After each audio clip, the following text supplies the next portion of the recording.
Welcome to talks by members of the Survey and Cartography section of the National Speleological Society.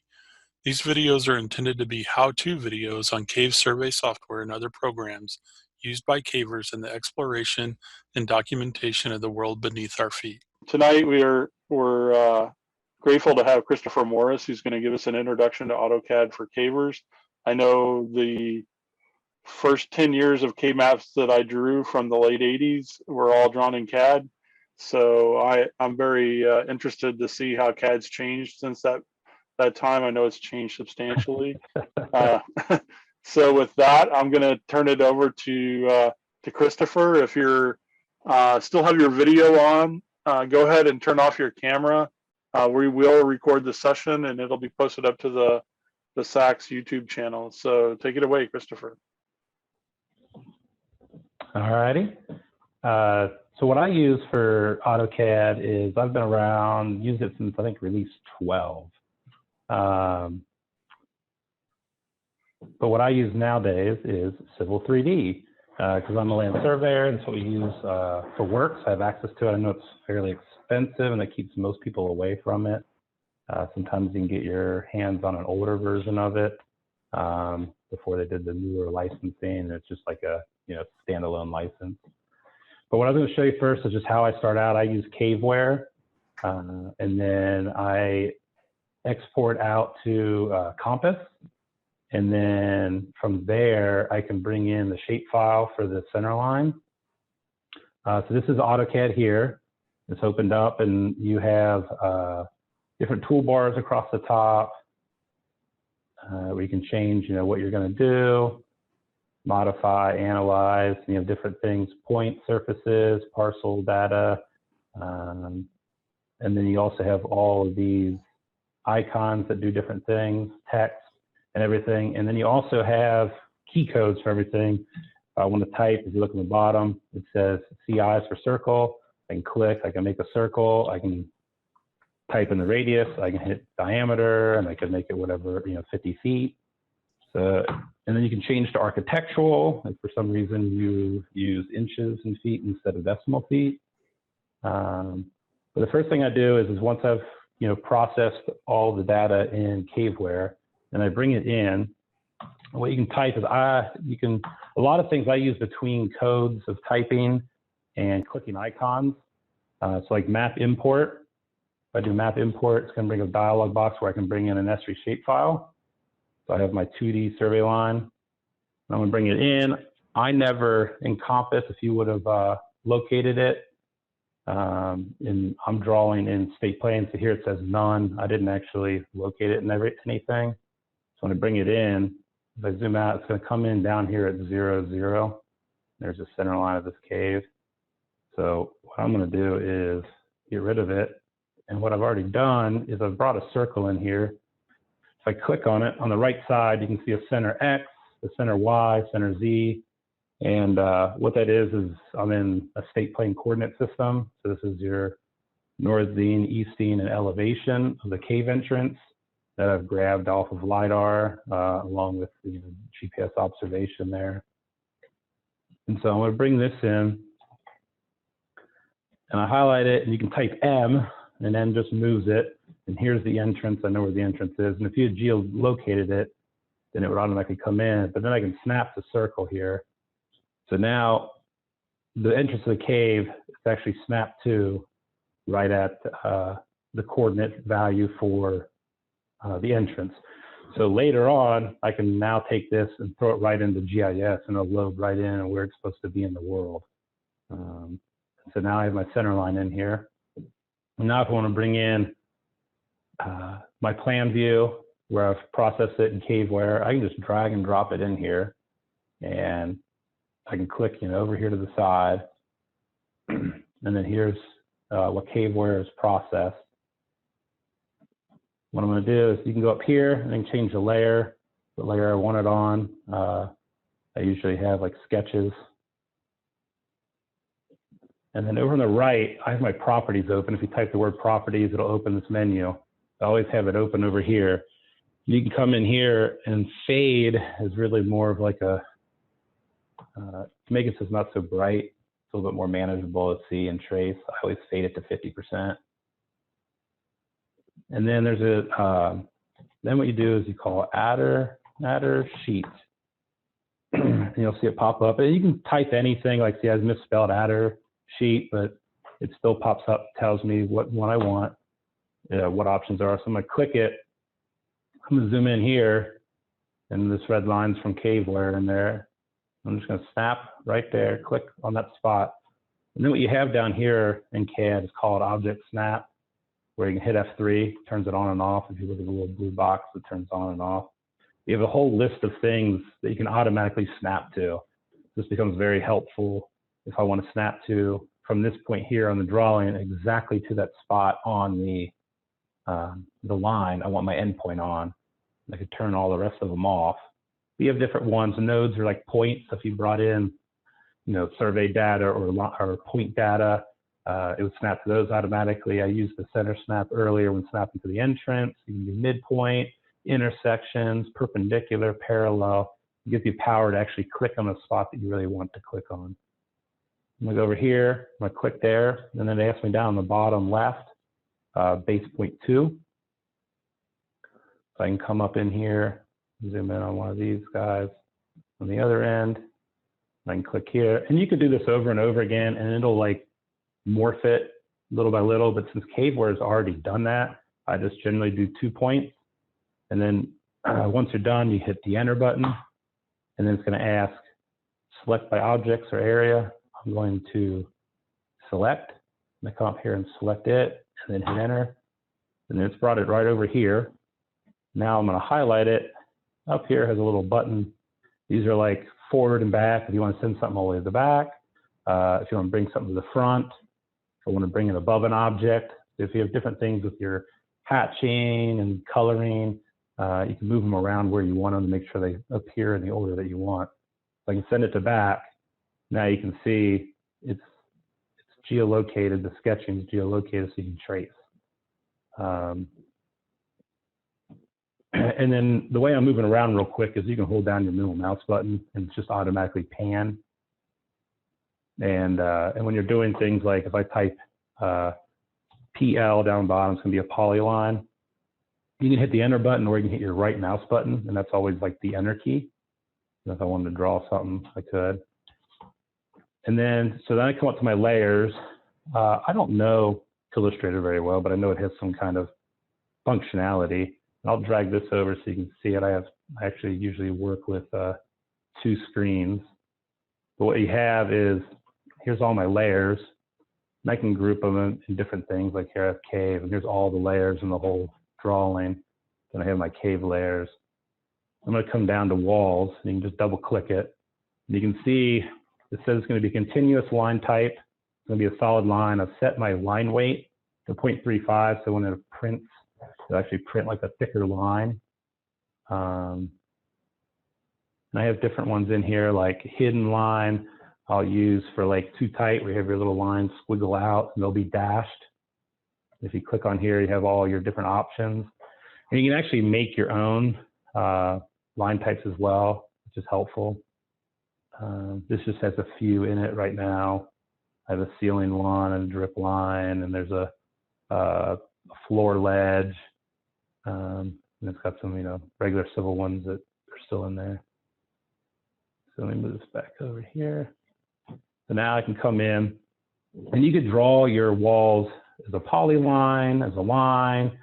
There's lots of different ways. I actually draw them as a spline, so I just start to type spline, and SPL is the code for spline. And I hit enter, and then I can just come in here and you just start clicking. I usually use a tablet, not a mouse. But it's fairly intuitive on that aspect, and I don't have my OSNAP on, but I can, I could crawl around with your walls, and if I ended it there, I just ended it by hitting the right mouse button, which is the same as like hitting enter, and then I can hit the right mouse button again, and what it's going to do if you hit enter, it just automatically does whatever your last thing was. So now it's doing a spline again, and if I come down and turn on my object snap, I can come and make sure I start right there again if I ended it. So I don't have a gap or anything. So when I go to, I don't know what it's called in Illustrator, if it's fill or something, but essentially if I want to hatch in colors in here or a pattern, I could come in and wouldn't have to worry about there being a gap there. It actually closes itself out. And then when you want to bring in, I can come over and I'll change my layer again. And if I want to do a floor ledge, and double click it. And here's a ledge right here. So I'm going to do a spline again, SPL. And if I start here, and it's going to be really big right now, I think. Yeah. I can bring it in like that. And you can see it's that line type, but my scale, I make it something like 0.1. See, now it's changed it to be like this, but you can tell it's the wrong way. It's facing the wrong way. You can just double click it, and you'll see on the bottom here, it's got options. I'm going to hit reverse, and now it's done it the other way. Well, I hit the wrong button. I hit escape. But you hit R, and then you enter, and then you have to hit exit to exit. It'll store it. So now that it's facing the way that the ledge is supposed to face, it's in there. It's just a line, which I really like. You don't have to go and put the little tick marks on or anything. I will say it does get a little hairy if you do if you get real tight with it. You can kind of have the ticks overlap. You have to be careful about that, or you might have to actually go manually draw them. But generally, hopefully, you can morph around with it to get it to not, to get them to not overlap, where you don't have a ledge too tight.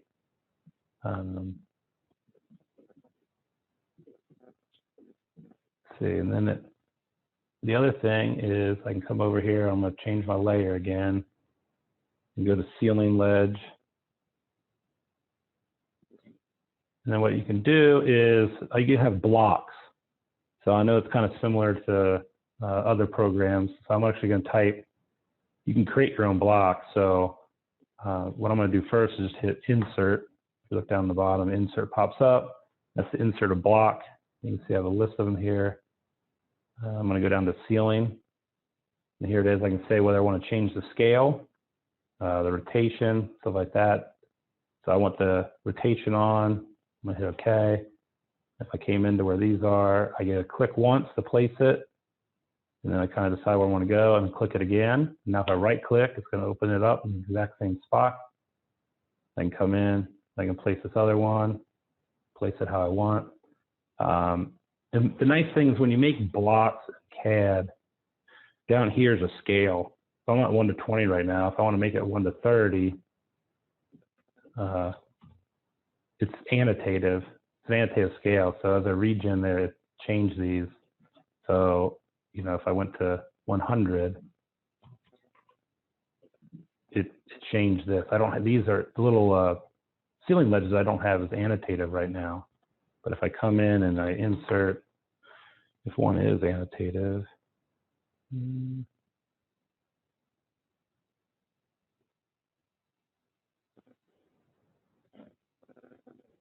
I can bring in my soda straws here, if there were soda straws there, and I had the rotation on.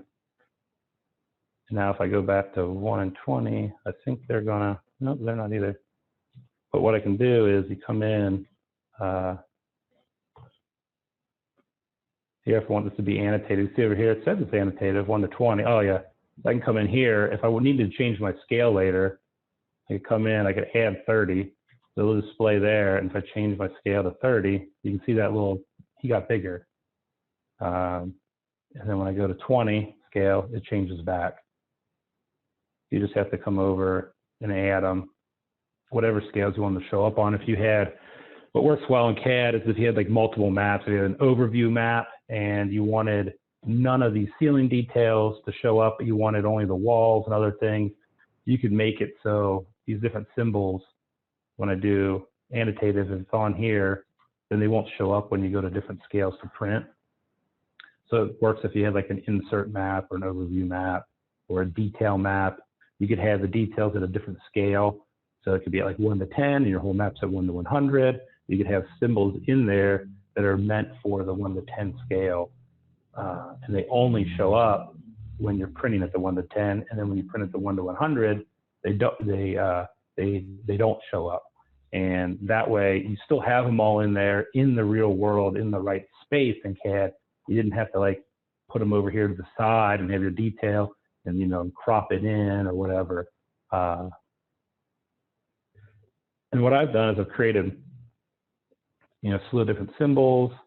And these are all annotated as well. So I come in here, I could change, you know, I could add 1 to 50 on this guy. And then if I come down here and change my scale 1 to 50, then that got bigger. So it's readable. It makes it nice and easy for when you're doing that kind of stuff. If I come back over here, and I want to go to, so my boulders, I have a different layer for boulders. I come in here, and let's say I want to make this one with a polyline instead. I'll do PL, bottom left, you'll see it shows up polyline. I come in here and I just click a whole bunch, is usually what I do on my tablet for these. And then I'll come down here and hit my object snap. I can snap it back in there, and turn that back off. Normally I would just hit F3, so it goes really quick and easy, but I was, you know, making sure you see it. And then come over here, and I can decide, well, maybe I want to do nearest. I want to come in and end it right there. So then I have my boulder, it's just, you know, it's one solid piece there, including my little line there. And then I could come over and be like, all right, I'm gonna change my boulder. I'm just double clicking to change my layer to boulder for the hatch. And for hatch, you just, I mean, anything, you just start typing that you think. So I can start typing hatch, H pops up, that's hatch. And down the bottom, I can either pick an internal point or select object. I'm gonna pick an internal point. So I click there, and then I right click or hit enter. And then now I've got my hatching in there for that boulder. If I change my layer, I have another layer called hatch boulder 2. I type H, come down here, hatch, click inside there, and then hit enter. And it has, you know, your boulder with the coloring scheme that I use to show boulders on my drawing.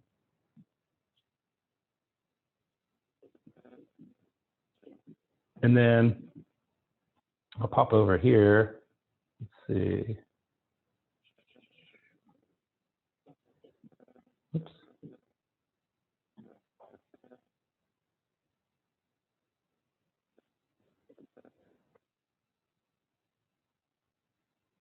Sorry about that. Just thinking for a second. CAD always has the problem of doing random things sometimes.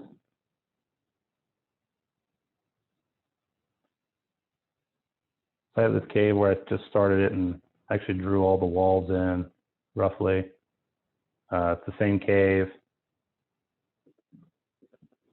And what I want to show you is I come over to here. This is the nice thing about CAD is you always have a paper space and a model space. If you look on the bottom left, it's got a model space. This is where I'm in the real world. If I was to create a circle somewhere or anything, I could click on it, and over here on the right, it's going to tell me where it is. You know, it's got a Latin long with some state plane in this case, but everything's in the real world. It's rotated how it's supposed to be. I could draw over to the side. I could start drawing. I could bring in, you have a profile in here.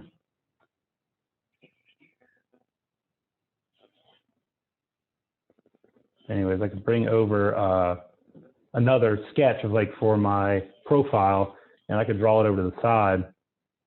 I'll show you in a minute, but you come to your paper space, and I have this template, so I can double click on it, and it's a block, just like all the ceiling ledges were, all my slopes, stalagmites, that kind of stuff. And I come in here, and I could write, you know, whatever county it is. And I could put the geological unit. I could say, you know, what the length is. You know, you can do all this in here. And the nice thing about this being a block is if I have multiple sheets, if you wanted to, you know, print a booklet or your profiles are going to be on a different sheet than your plan, I only have to set this up once and it'll change for all of them. When I close this block editor, it asks, do you want to save my changes? Yes. And I come in here and it's already saved. So what I'm going to do is I'm going to go up here, I change to depth points. And what depth points is, it's a layer that I've set up. I'll bring this over so you can see. And you can see the little printing icon there is grayed out. This layer doesn't print. So anything that's this color on this, anything that's on that layer, when I go to actually print this, it will not actually print that stuff. So I can use it like this border, this fake border here goes around. It's just a line. So what you type is to be able to, this is paper space. This is like what I want to print. And on the bottom, you can see it's 11 by 17. It's a ledger sheet. I'm going to do type MView.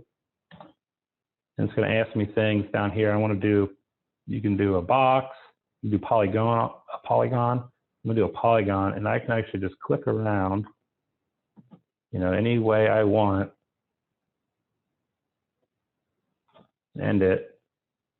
I click in it. And here's my model space. So, and what you can do is type Z for zoom, and then you have different options on the bottom here. I'm going to do a scale. If I want to print it at 2, you can see it says, you know, you want to either do an X or XP, so 1 to 20 XP, and then now I'm in 20 scale. And here's my my drawing. It's in the title block with a border and everything at 20 scale. And alternatively, I can re-click on this view here, and over on the right, you can see it's got my scale. If I change the scale, it'll change it for printing. And the same here for my annotative scale, which I was showing you with the blocks.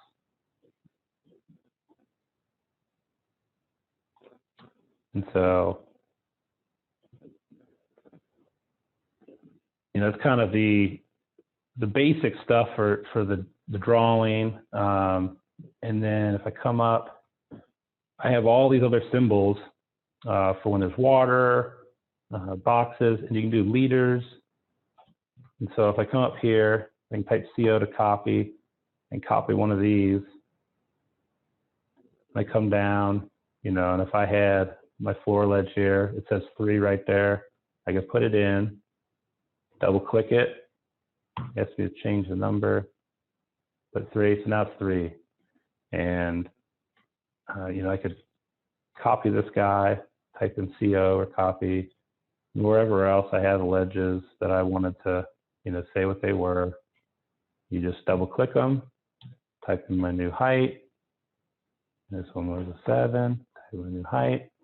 And then the blue here, what I've done with that is you can set up a plot style. When you go to print, I type PLOT. So you set it up. I have this K, the file's missing on this computer, but what it does is I can print the PDF if I want to, and with your plot style, you can actually set those up so you can tell what colors are going to print as what. So in CAD, this dark blue here actually prints as white, nothing. So what it does is it makes it so it's a little cleaner of a drawing. So the background behind it will be hidden. So if there's lines that go behind it or something, they'll all be hidden so you can actually read the number. It's called like a masking is what they call it in CAD at least. And so like I could come up here, if I wanted to do a leader here.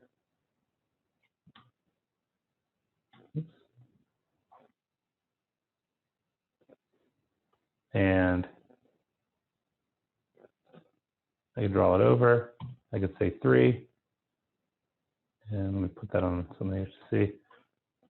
So you can create little leaders. If you want to pop it out to the side, move it around for your labeling. It's pretty for being a graphics program, it has pretty good stuff for labeling.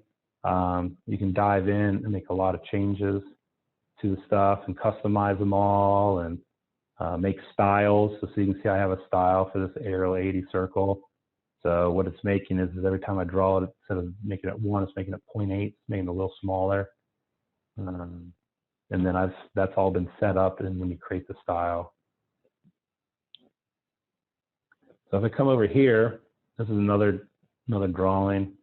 And one of the powerful things about CAD is that we're in the real world.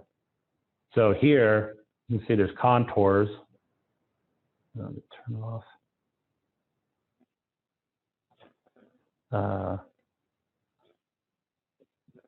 You know, and they're labeled at their actual elevations. And this is contours from LiDAR.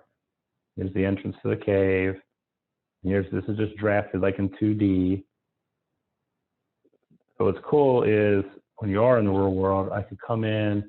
I've also imported in the 3D prism from Compass. What you can do is you can type orbit. I can come in and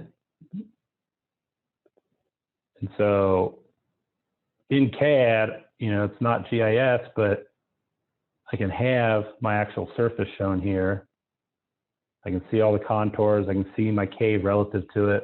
And in theory, you could draft your whole cave in 3D. I mean, when I use CAD for a living, for work, we draft everything in 3D.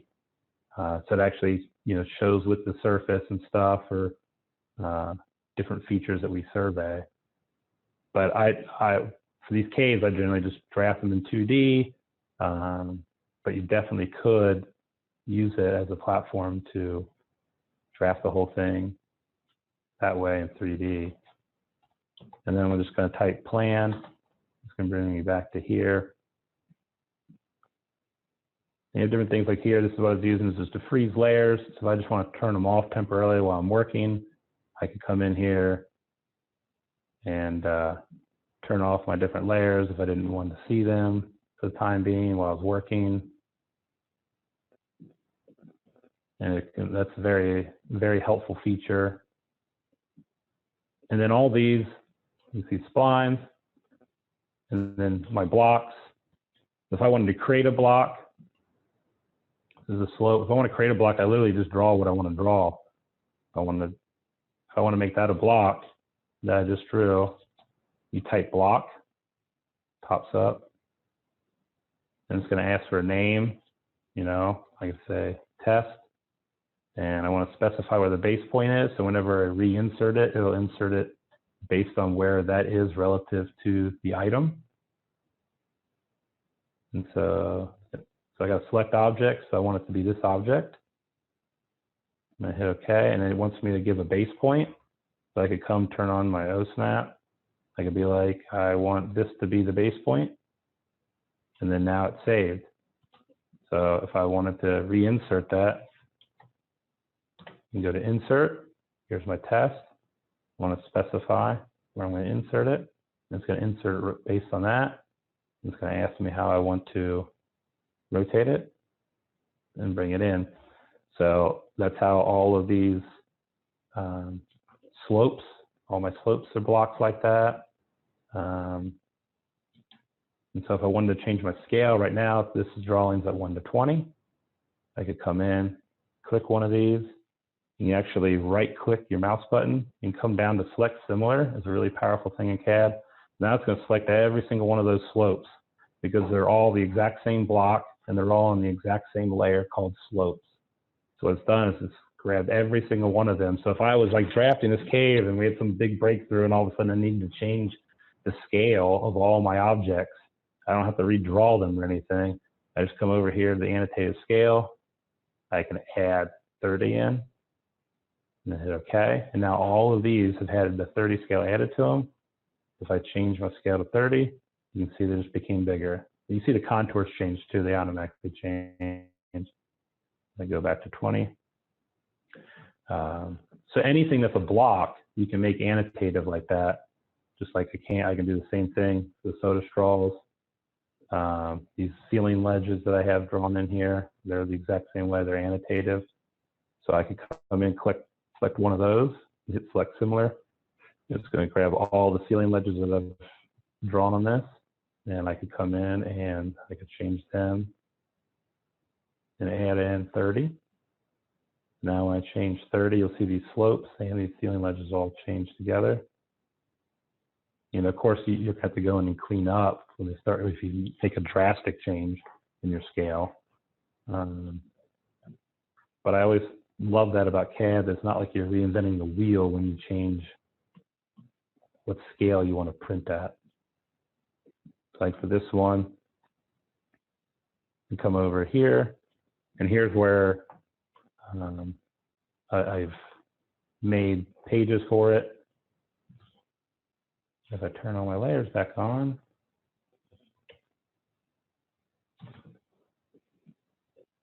and then you can plot it. You'll have it printed up. And then what's nice is with all of these, just like this Adam's cave here,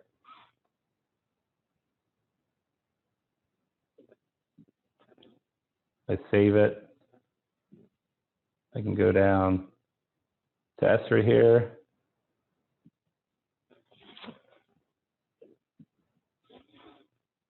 And when you add your data, you can add data. And I can just inherently grab that DWG file and hit add. And there's my cave, what I've drawn on. And because it was already located, and I can turn off the different parts of it.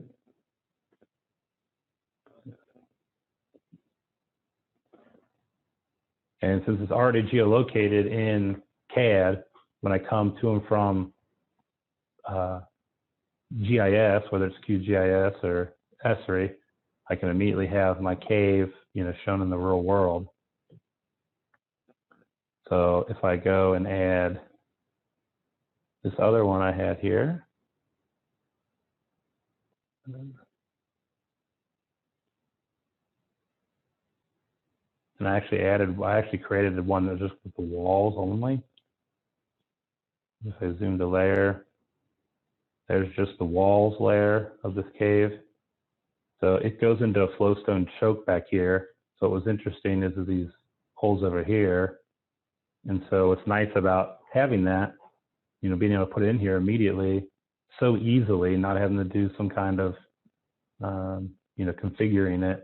I can immediately know, all right, this is a flowstone choke. How do I get on the other side of that? Can I go down this hole? Can I go down this hole? And that's what we're investigating, because this hole over here does go and drops down to about that level. So if I come back to that map here,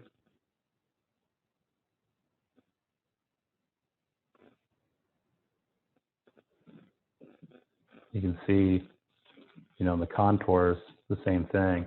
Being able to bring that stuff in, see where you are above and below the surface, it's very helpful.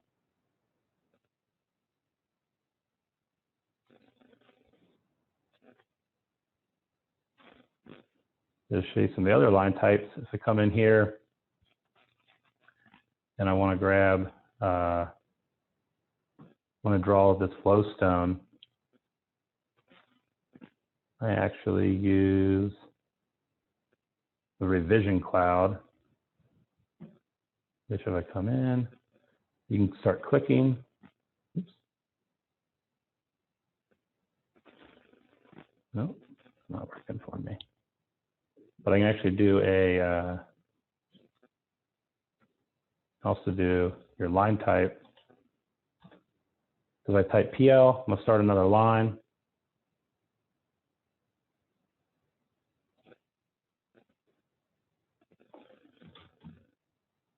And you can see I can play with the line type over here to see what size I want it at. I'm going to go down here and make it close, so it closes all the way around. And it's the wrong way again. So just like before, I can double click and hit R or click the little button for reverse. And then now it's, I could create different line types. I could create, this one doesn't have it, but I could create where these are actually right on top of each other all the way around. I think I can just go here. You have a line type. You can enable it.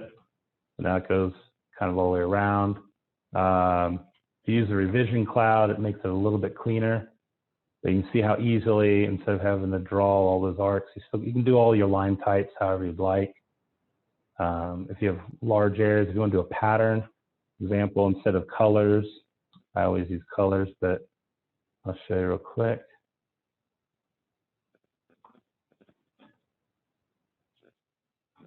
That.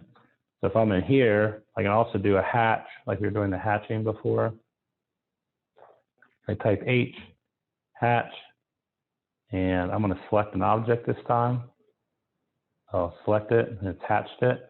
So I can click on this hatching and I go over here to the properties and it's got a pattern name. It's just solid. But I could open it up and they have predefined ones. And if you wanted sand, you know, it's like sand. They have gravel, dots, and you can make your own too. So, you know, I have my gravel if you want to use something like that for cobbles. And you could change your color. You change how it prints to make it so you're, you know, you use the grayscale if you wanted to, so it doesn't print as heavy as the other lines.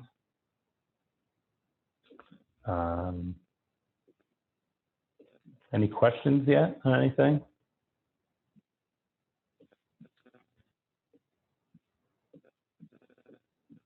Anything? No. Let's see. I've got one question, Christopher. Uh-huh. I agree that I like zooming in and out using shortcut keys and so forth. Do you try to draw at a consistent zoom factor so that you get the same level of detail, or do you find yourself zooming in and out continuously? I zoom in and out all the time because at least with CAD, I can, you know, I set what I want my scale to be over here. And so I've set all these things to be annotative, and so they're made to be displayed at that scale. I zoom in a lot, you know, come in to be able to grab stuff, move it around. But yeah, I mean, I know what you're getting at. And what you do is if you set your sheet up, you can go back and look at your paper space and, you know, see how it is. Right. I think that's probably different for a lot of people that aren't used to CAD, that the idea of drawing in real world space is kind of foreign. Yeah. We do have a couple of questions in the chat if you'll be willing to answer those. Somebody asked, what tablet do you use?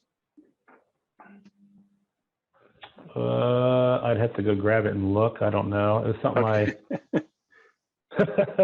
It's not like at least I don't know. It's not like a Wacom or anything like that.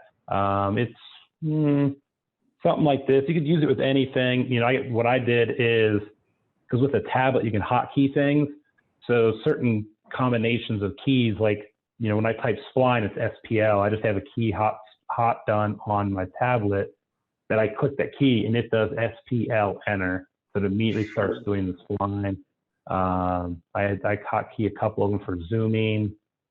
And it works pretty well. I don't use it for everything in CAD because it just gets too complex with CAD. A mouse and a keyboard work really well. I generally use it for drawing, like all my boulders, all these lines in here for the walls and different features and floor ledges. All my lines is what I generally draw in it. And then I head over to a desktop computer or get rid of the tablet to be able to do the rest. Okay. And a second question is there anything you found that Autodesk isn't really good at?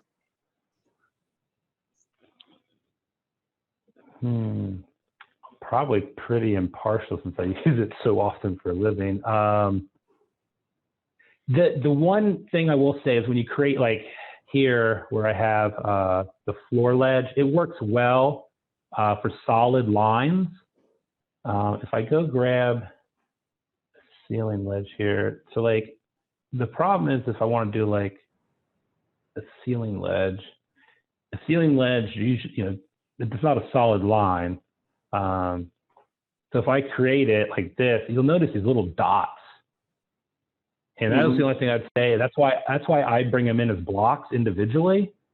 These little dots are just created no matter what when you are creating a line type. It either has to be a line like this floor ledge is, or it has to at least have a dot in it. And I haven't been able to figure out how to get it to exactly, these don't line up with it. So you can't, on certain scales it'll work.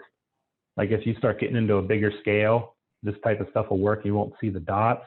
But on a small scale, these dots, they look real small there, but when you go to print it, they're a pretty bold dot.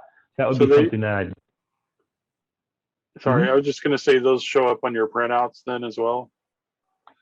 Yeah, and so at a big scale, they don't show up if you're like at a 1:100. But when you're like at a 1:20, 1:40, somewhere in that smaller range, they show up and they don't look good. I don't like them, so that's why I go with the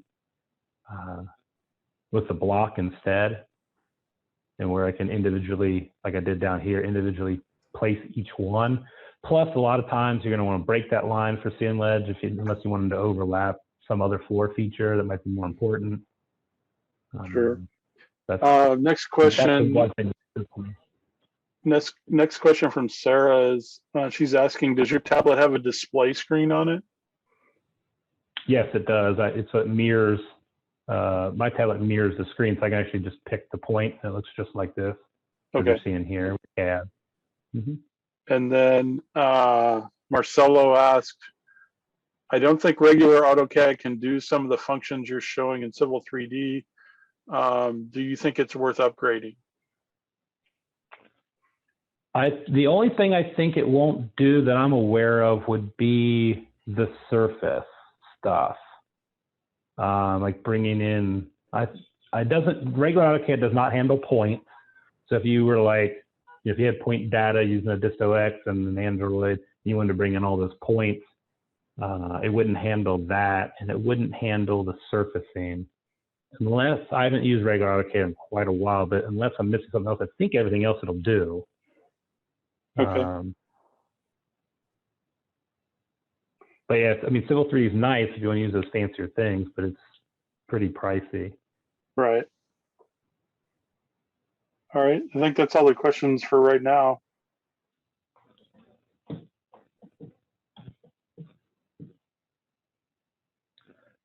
So here, I was just going to go into another one here. So you can see here, I've actually brought in, I can bring in these sheets, and I just use the same function. I brought them in from Caveware. Instead of one big sheet, I brought them in to have more detail in several spots on this whole cave. And then, I might draw over to the side and then bring this into the spot that I want it right here. So I brought this all in as one big block. It's what it is if I delete it, it's an upper room. But what I can do is I can double click that block, and I could actually sit in here and change something on it if I needed to. If I wanted to move this guy, I didn't really like him there, and I want to get rid of a ledge like that. I can close out of it, save it, and now those little features are gone there. But it's nice, like in this particular case, there's this big room up above, passage below, and I don't really know what I'm going to do in the final map yet with it. But I wanted to draft this and get it drawn up. So I did that over here. And you can see over here, they're all, individual still. But what it is when you make it a block, then I'm able to move it around as one big chunk, and if I wanted to send it to the back and I wanted it to be behind everything, now it's below this passage, even though in reality it's above it. But that's like a powerful feature for that, to be able to, move around different sections of a map if you wanted to. You could block out this, if I wanted to block out this cross section, I could simply type block, And, like to say, let's say we'll name it cross section, and, let's say it's station A7. And it's asking me to select the objects. I could come in here, select them. Okay, you have to give it a base point. Let's say I make the base point right there. Now this is a block, so if I needed to move it around, I could move it over here, as I'm working on the figuring out exactly how I want to space them. Do I want them to be, to make it more appealing to the eye? They're really easy to move around then without, losing a little piece of them. And if I do need to edit them, you simply double click your block. It asks you sure you want to edit it? I hit OK. And I could come in here and be like, that folder, I don't want that folder there. Or if I wanted to get rid of the guy out of it, and then I come up and just hit close. I save it, and now my cross section doesn't have that guy in it anymore. But it's a powerful way to be able to move stuff like that around. Not get, especially when you have so many of them in areas and you're getting clustery, or let's say I want to get rid of these lettering, I want to actually move them to those areas. I can do that.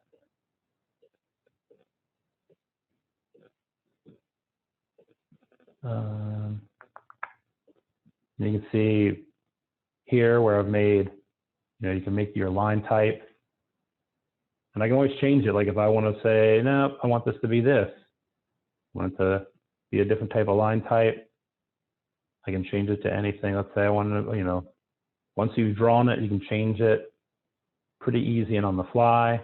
If I wanted to, I could right click one and select similar, and it's going to grab all those that are on that layer. That's why everything's layered out and all of them. And I want to,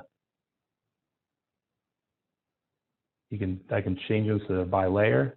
Now I fix that one.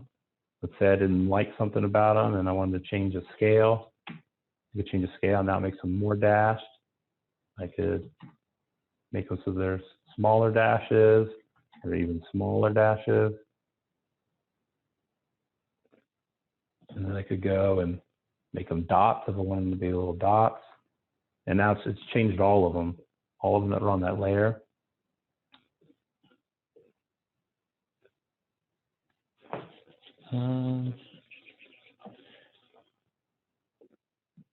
And then, as always, what's like even this one, you can check your error. I come,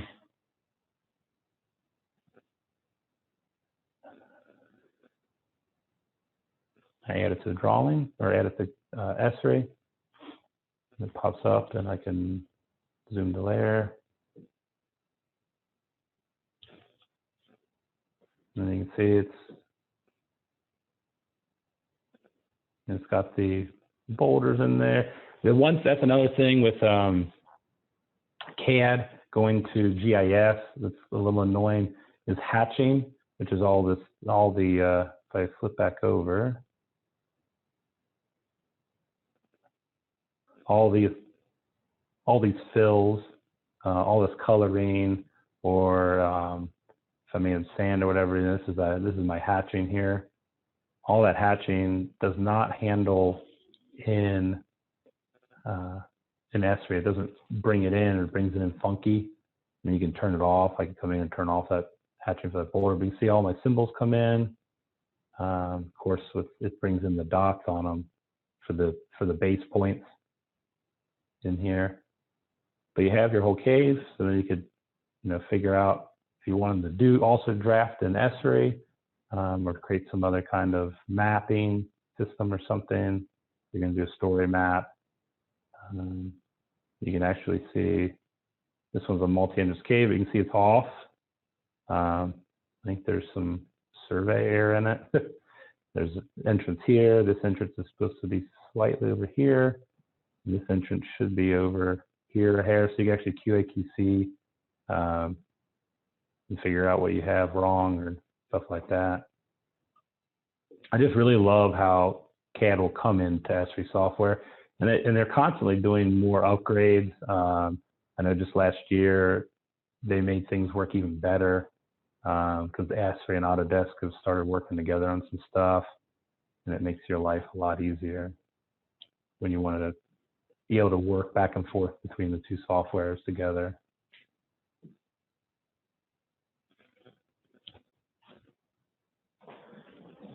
I don't know if I got anything else. That's for your typical intro, how to draft and bring in all your features, be able to bring in your data from CaveWare or Compass, or I'm assuming the walls would work the same way. I've never used it. But you're able to just, shape files are able to come in, images are able to come in. Any other questions or anything?